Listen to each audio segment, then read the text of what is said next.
नमस्कार दोस्तों, aspirants campus में आपका स्वागत है। मैं रिचा और आज हम बात करेंगे optimum combination of factor and producers equilibrium.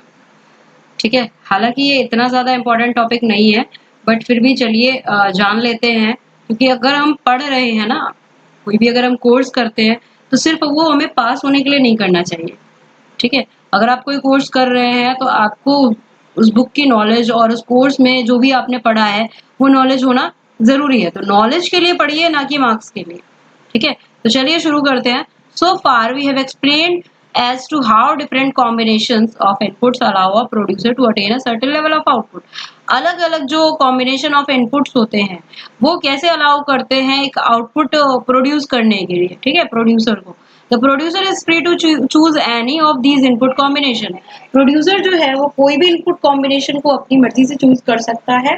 फिर भी उसका जो चॉइस है उसको हम क्या देखेंगे कि वो मिनिमाइज करने के लिए होता है। वो मिनिमाइज करने की कोशिश करता है of producing a stipulate output, cost of producing of a stipulate output. यानी कि वो मतलब कोशिश करता है कि कम से कम पैसा, मतलब कम से कम कॉस्ट लगे जो प्रोडक्शन है उसमें।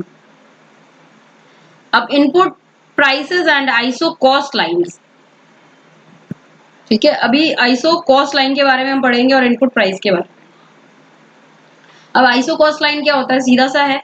आइसो कॉस्ट लाइन जो है वो रिप्रेजेंट करता है अलग अलग कॉम्बिनेशंस को इनपुट्स के and may purchase for a given amount of expenditure that is the producers budget. जो मतलब अलग अलग तरीके की चीजें जो है वो कैसे खरीद सकता है उसी अमाउंट में जो प्रोड्यूसर का बजट होगा उसी में। ठीक है, जैसे कि उसको क्या करना है, लेबर को भी देना है, कैपिटल भी बाय करना है। तो ये optimum quantity of to inputs तो है, labour and capital. He must consider their physical productivities as well as their prices। तो वो उनके जो फिजिकल प्रोडक्टिविटी है उसको भी कंसीडर करता है और उसके प्राइसेस को भी कंसीडर करता है। while the iso represent the productivity of input, their price and shown by iso cost line।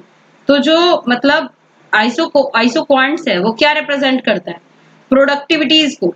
जो इनपुट की प्रोडक्टिविटी है, कितना उसने प्रोड्यूस किया है, उसके प्राइसेस को। ठीक है, तो उसको क्या कहते हैं, आइसो कॉस्ट लाइन कहते हैं। ठीक है, आइसो कॉस्ट लाइन में क्या पता चलता है कि कितना उन्होंने खर्चा किया है। सिंपल सा, जो अलग अलग मतलब इनपुट है उसके अलग अलग जो चीजें हैं उसको बनाने में कितना खर्चा आया है, प्रोड्यूसर का बजट कितना था, और मतलब उसी बजट में उसने कितने इनपुट्स परचेज किए। ठीक है, ये हमें पता चलता है आइसो कॉस्ट लाइन से। The firm or the producer has to purchase factor of input from the market। जो प्रोड्यूसर होगा या फर्म होगा उसको परचेज करना पड़ेगा factor of input. How the prices of labour capital are determined in the market is not our present concern. तो जो price होगा लेबर का, कैपिटल का, जो मार्केट के द्वारा डिटरमाइन किया जाएगा वो हमारा कंसर्न नहीं है अभी। ठीक है, हमारा कंसर्न क्या है, जो बजट है किसका, प्रोड्यूसर का। ठीक है, उस बजट के अंदर उसने कितनी चीजें खरीदी हैं। ठीक है, वो आइसो कॉस्ट में हमें पता चलेगा। आइसो कॉस्ट लाइन में उसने कितना कहाँ पे खर्चा किया। ठीक है, अब यहाँ पे देखिए आपके पास ये है। अब ये जो स्लोप है ना, स्लोप का क्या मतलब है, डेल्टा के अपॉन में डेल्टा एड, यानी कि चेंज इन कैपिटल अपॉन में चेंज इन लेबर। अब के और एल किसके बराबर है, एक्सपेंडिचर अपॉन में आर, एक्सपेंडिचर अपॉन में डब्ल्यू, इसके इक्वल है। W is equal to W upon में आर। ठीक है, अब यहाँ पे डब्ल्यू और आर क्या है, यहाँ पे देखते हैं।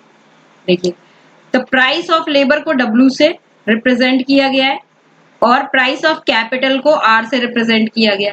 यानी कि आइसो कॉस्ट, कॉस्ट से हमें पता चल रहा है प्राइस की बात कर रहा है। तो जब प्राइस और प्राइस ऑफ लेबर अपॉन में प्राइस ऑफ कैपिटल, तो हमें क्या निकल जाएगा, slope of iso cost line.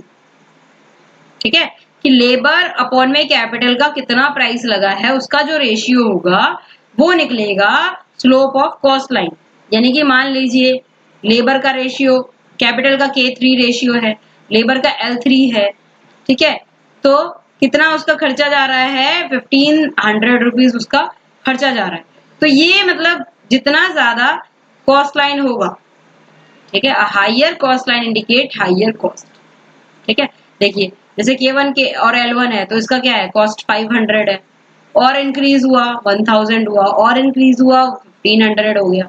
तो जितना ज्यादा कॉस्ट लाइन में कैपिटल और लेबर का कॉस्ट बढ़ेगा तो उतनी ज्यादा जो होगी उसकी जो लाइन होगी स्लोपिंग उतनी ज्यादा हो जाएगी उसकी कॉस्ट लाइन की। ठीक है, अब ये जो प्रॉपर्टी है आइसो कॉस्ट लाइन की, ये किसके सिमिलर है, बजट लाइन के सिमिलर है। बजट लाइन जो होता है ना कंज्यूमर का, उसके सिमिलर है। ठीक है, there is an important difference between the two lines. Since the consumer budget is invariably fixed, he has a single budget line. तो कंज्यूमर बजट का क्या होता है, फिक्स होता है, इसीलिए बजट लाइन जो होती है वो सिंगल होती है। The firm generally has no such constraints and there has more than one ISO cost line. तो फर्म के अंदर ये चीज नहीं है कि भाई उसका बजट मतलब इस तरीके का कि उसका एक ही आइसो कॉस्ट लाइन होगा, उसके एक से ज्यादा भी आइसो कॉस्ट लाइन हो सकते हैं, जैसे कि फिगर आपने 8.10 में देखा है। ठीक है, 3 आइसो कॉस्ट लाइन दिखाई गई है। ठीक है, अब an isocost line farther to the right reflect higher cost, the one वो closer to the origin reflect lower cost, यानी कि ओरिजिन से जितना ऊपर होगा हाइयर कॉस्ट होगा, उतना ज्यादा कॉस्ट होगा, ओरिजिन से जितना पास होगा उतना कम कॉस्ट होगा। ठीक है, तो maximisation of output for a given cost, a rational producer is expected to maximize output for a given cost. एक रैशनल प्रोड्यूसर क्या होगा, वो ये सोचेगा कि अगर मेरे पास 10 रुपए हैं तो 10 रुपए में मैं ज्यादा से ज्यादा कितना ज्यादा आउटपुट प्रोड्यूस कर सकता हूँ। ठीक है, अगर 10 रुपए में किसी चीज का मतलब अगर मैं 10 चीजें बना पाता हूँ तो बहुत बढ़िया है, अगर मैं 7 चीजें बना पाता हूँ तो भाई वो वाला रास्ता अपनाएगा जिससे वो 10 रुपए में 10 चीजें बना सके। समझ रहे हैं बात को। ठीक है, तो वो अपना आउटपुट जो है वो मैक्सिमाइज करने की पूरी कोशिश करेगा। ठीक है, he may attempt to minimise cost subject to given level of output. ठीक है, और उसका कॉस्ट जो होगा वो मिनिमाइज करने की कोशिश करेगा। तो इस सेक्शन में हमने यही पढ़ा है। We shall explain how a producer maximizes his output for a given cost. हम एक्सप्लेन करते हैं जो प्रोड्यूसर होगा वो जो मैक्सिमाइज करेगा अपना आउटपुट एक कॉस्ट के लिए, वो किस तरीके से करेगा। Suppose the producer's cost outlay is C and the price of capital and labour R and W. तो प्राइस जो होगा कैपिटल और लेबर का वो क्या होगा, आर एंड डब्ल्यू। ये चीजें हम डिस्कस कर चुके हैं। ठीक है, तो बस इसको एक बार आप पढ़ लीजिए, आपको ये क्लियर हो जाएगा। उसके बाद ये जो है आपका कौन सा है, देखिए जो कॉस्ट लाइन है वो क्या है, के और एल है, ये अंदर वाला ये जो लाइन जा रही है ना स्लोप वाली, ये क्या है, कॉस्ट लाइन है, आइसो कॉस्ट लाइन है, जो के और एल के उस पे जा रही है। The highest isoquant that a producer can reach is 0.2 P2। ठीक है, तो हाईएस्ट जो होगा प्रोड्यूसर यहां तक जो है आउटपुट प्रोड्यूस कर सकता है एस पे। ठीक है, तो ये P2 हो जाए, क्योंकि K2 और L2 K और L ये जो है मैक्सिमम स्लोप है इसका। अब इसको जो लाइन टच करेगी वो P2 है, तो इसी वजह से हाईएस्ट जो producer can reach is P2। Point S on this isoquant therefore indicate producers equilibrium. ठीक है, तो ये प्रोड्यूसर इक्विलिब्रियम को इंडिकेट करता है। The above prepositions should be obvious to those who have studied the theory of consumer behavior. अब ये जो चीज है, ये theory of consumer behavior जो आपने पढ़ा था, ठीक है, उसी से रिलेटेड BECC 132 में या फिर 131 में ही आई थिंक कंज्यूमर बिहेवियर हम लोगों ने पढ़ा था। ठीक है, तो इस चीज को आप वहां से भी क्लियर कर सकते हैं कंज्यूमर बिहेवियर को, कि भाई उसको कम प्राइस में ज्यादा से ज्यादा लेवल ऑफ सेटिस्फेक्शन मिल जाए, यही तो मतलब होता है ना कंज्यूमर बिहेवियर। तो ये प्रोड्यूसर्स बिहेवियर भी यही होता है कि भाई जितने कम प्राइस में वो जितना ज्यादा मुनाफा कमा सकता है उतना ज्यादा आउटपुट वो प्रोड्यूस कर सकता है, उतना ज्यादा बेनिफिट है उसका। ठीक है, तो यहाँ पे यही चीजें की जाए। अब देखिए सिंपल ये चीज यहाँ पे ही बताई गई है, a producer maximizes output for a given cost.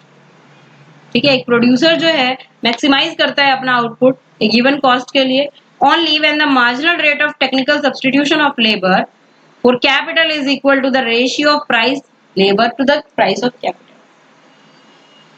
यानी कि वो कब मैक्सिमाइज कर पाता है, जब marginal rate of technical substitution of labour and capital जो होगा वो ratio of price of labour और कैपिटल के बराबर होगा। ठीक है, तो इस बात को दिमाग में बिठा लीजिए। प्रोड्यूसर जो है वो इक्विलिब्रियम मैक्सिमाइज कब करता है, जब marginal rate of technical substitution of labour and capital जो होगा वो बराबर होगा किसके, price of labour price of capital. ठीक है, अब minimisation for given level of output, minimisation कब होगा, वो तो मैक्सिमाइजेशन हो गया। If a producer seeks to minimise the cost of producing a given amount of output rather than maximizing output for a stipulated cost, the condition of his equilibrium remains formally the same, that is the marginal rate of technical substitution must be equal to the factor। Minimisation का मतलब क्या होता है, minimisation में क्या होगा, वो ये नहीं सोचेगा कि भाई एक ही कॉस्ट में मुझे ज्यादा से ज्यादा प्रोडक्शन करना है, वो ये सोचेगा कि कॉस्ट जो है ना प्रोडक्शन का वो कम हो जाए। ठीक है, कॉस्ट कम हो जाए, तो इन केसेस में भी क्या होगा, जो इक्विलिब्रियम कंडीशंस होंगी वो सेम ही होगी, जो हमने ऊपर पढ़ा वही सेम कंडीशंस होंगी। ठीक है, यहाँ पे भी देखिए जो ई और मतलब ये वाली जो लाइन है लाइन पी, और जहां पे ये बी और ए टच कर रहा है, बी और ए मीट कर रहा है, यहाँ पे ये पॉइंट ऑफ इक्विलिब्रियम हो गया। ठीक है, तो इक्विलिब्रियम पॉइंट से K2L2 ये वाली लाइन जो है वो जा रही है, तो ये यहीं पे इनको पॉइंट ऑफ इक्विलिब्रियम मिलेगा, जहां पे marginal rate of technical substitution जो होगा वो किसके इक्वल होगा, W अपॉन में R के इक्वल होगा तभी। देखिए the isocosline are parallel thus have the same slope WR because they have been drawn on the assumption of constant price of factors। ठीक है, तो सिंपल सा है, the optimal combination of factors whether the producer seeks to maximise output for a given cost he wishes to minimise cost. तो producer क्या करेगा, cost को minimise करने की कोशिश करेगा आउटपुट पे, ठीक है, उतना ही आउटपुट रहे। जैसे अगर हम 10 चीजें बना रहे हैं, 100 शर्ट बना रहे हैं, तो 100 ही शर्ट बनाए, लेकिन उसका प्राइस जो है पहले अगर मान लीजिए कि 100 रुपए शर्ट बना रहे हैं, तो हम सोचे कि 50 रुपए में एक शर्ट बन जाए, तो हम उसको 100 रुपए में बेच लेंगे। ठीक है, या फिर ये हो कि भाई अगर आपके पास बजट है 100 ही रुपए है, तो आप ये सोचेंगे भाई कि मतलब दो शर्ट बन जाए इसमें, बात तो बराबर ही है। ठीक है, तो producer is in equilibrium when there is optimal combination of factors. तो यहाँ तक ये आपको पॉइंट क्लियर हो गया होगा। ठीक है, आगे जो होगा वो अब जल्दी ही नेक्स्ट वीडियो में हम डिस्कस करेंगे। आज के लिए बस इतना ही। Thank you so much. If you like the video, then do subscribe the channel for more video updates. Thank you.